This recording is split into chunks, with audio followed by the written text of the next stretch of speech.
I had the extreme honor of meeting Garth Riley years ago, and we became fast friends. And now I have the further honor to be able to sit here and interview him so that we can get a bit of an idea as to what his resume is, but as a resume, a video resume, so that people can actually get a little bit more than just what's flat on a page and find out what makes Garth so dynamic, and certainly someone who has been very challenging for and wonderful to know as a friend. And Garth, thank you for speaking with us today. Well, challenging and wonderful as a friend. Yes. Yeah. Why would you say? I'm asking you. Why am I challenging? Because I push. Oh, I think the best friends are those that challenge you to become better people, Yeah. and not just by being better people themselves. Yeah. So well, cool. I think it's yeah, pretty that's wonderful. true. I think we're symbiotic, so this is kind of fun.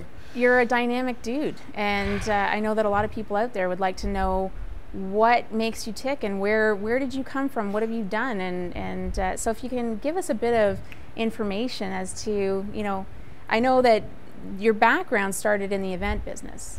Yeah, I think that would probably be the best way to say. I mean, I had worked in the restaurant industry, which is really the event business when you think about Sure. it. It's funny, and it's sort of there's the event piece. But I was always sort of figuring out how we could always get more sales. As a kid, I was always selling stuff. I was always had the Kool-Aid stand. I was always trying to figure out how to make a buck.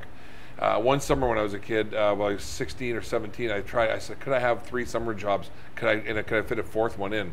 And all my friends thought that was nuts. So it was kind of driven that way a bit. But when I go, the event industry was amazing because I had a disc jockey business. And I started that because in high school, I used to do, took my guitar amplifier and would do sock hops. And then all of a sudden, I wasn't happy in life. I thought I wanted to be a DJ, so I borrowed some money against my house. And at the age of 28, started my own disc jockey company. And that Wow. really, we took off from there. Now, clearly, that's where you honed a lot of your skills as far as socially. I mean, you're amazing with people, and people love talking to you. Yeah. You can work a room, and you're a great MC. Now, how did that transition you into becoming the TV radio personality that we now know you to be? That's funny. Well, I think being in front of a mixed audience, whether they're corporate or whether they're people in the local bar or pub, and we were very successful at it. I mean, I not only was that myself, but I ended up having 2 or 3 crews that went out. And what happened was that if you're doing something 5 nights a week, either you're good at it or you're so cheap they can't replace you. I would rather say I was good at it, and I wasn't charging enough. But that's where I cut my teeth. And the corporation started to notice. Molson, as it were, was one of the first one that kind of noticed my personality, and then we kind of went from there.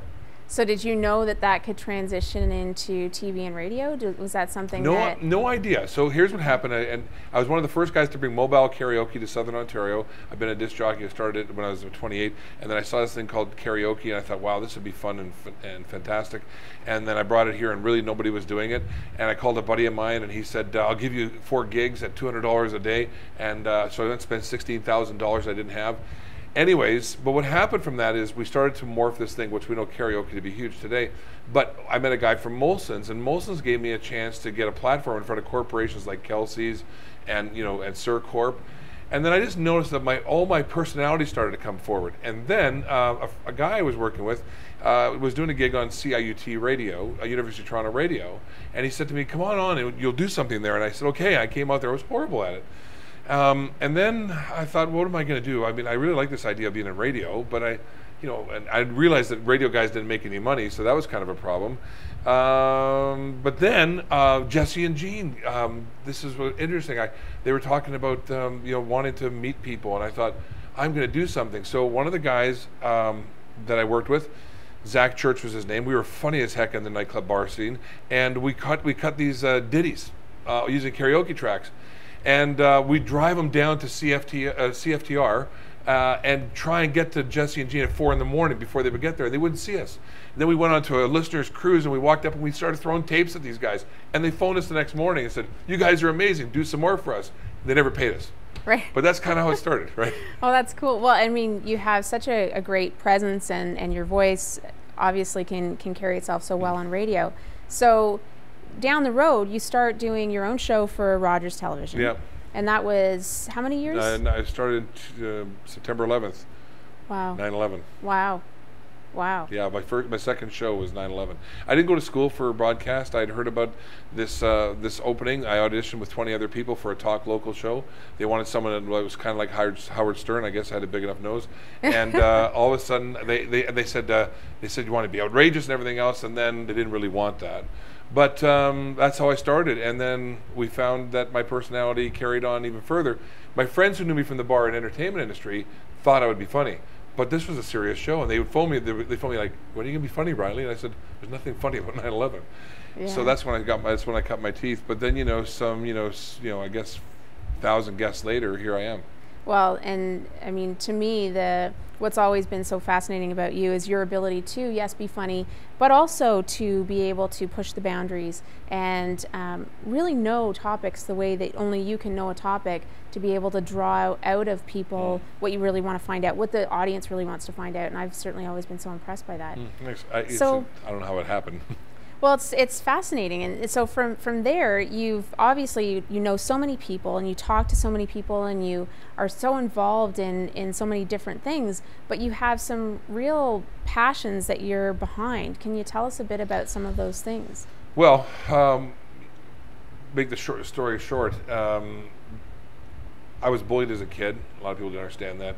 Lots of domestic issues in my family, and I created this program called the Permission Slip, which was designed after a lot of years doing self-help and reading books, but I thought I could shortcut the people finding their way to getting past their stuff. And along the way, one lady said to me, "Why don't you teach us the kids?" And then I started talking to kids, and I thought, well, how do you talk to kids unless you relate the story? And I really went back in my life and said, wow. So I started using it. Now, almost 40,000 kids later, we have this program. It's called Sticks and Stones May Break My Bones. We talk to kids. We ask them to put down their biggest fears and concerns, and we use this sort of system that was created, I call it downloaded to me, and the results are, in the words of these kids, how it changed their life. So, well, I can certainly attest to, I had the privilege of sitting in the audience of one of your school presentations, and it's quite shocking to see how you at 6, 7, these kids look at you and think, well, there's not a chance that that person ever was bullied. And when they hear those words come out of your mouth and how wonderfully you draw them in, it really, I think it changes a lot of their lives, I'm sure. We've heard it does, so it's been a blessing to do it. That's wonderful. Now, some of the other things that you've been involved in, that actually the way that we met was through some of the face factor stuff that you do, and I found it truly fascinating. Can you tell us a bit about that? Yeah, so face reading. I interviewed a gentleman named Herman Mueller. I was fascinated by his skill set. I was fascinated how he could use an ancient art from Chinese and Ayurvedic medicine, and I studied with him. I thought this would help people like no tomorrow. So what I did was I studied with him, and with his permission, I morphed it into using this tool to help people recognize their potential, not about their hurts or wounds, but to see what their potential was. And we now have this thing called the Face Factor. We now have corporate training. We teach kids how to do it. We teach adults how to do it. I do it for corporate entertainment, where I go and or a private party, and people are now fascinated because people can see so much about themselves. Well, and how wonderful it is as a corporate tool for people to be able to relate to one another and hire the right people in the first place. That's wonderful. Well, thanks so much for telling us. You know what? That was just my personality. That was just my personality blowing away. It was. You're welcome. You did a good Thanks job. so much. Thank you. You did a good job. Thanks.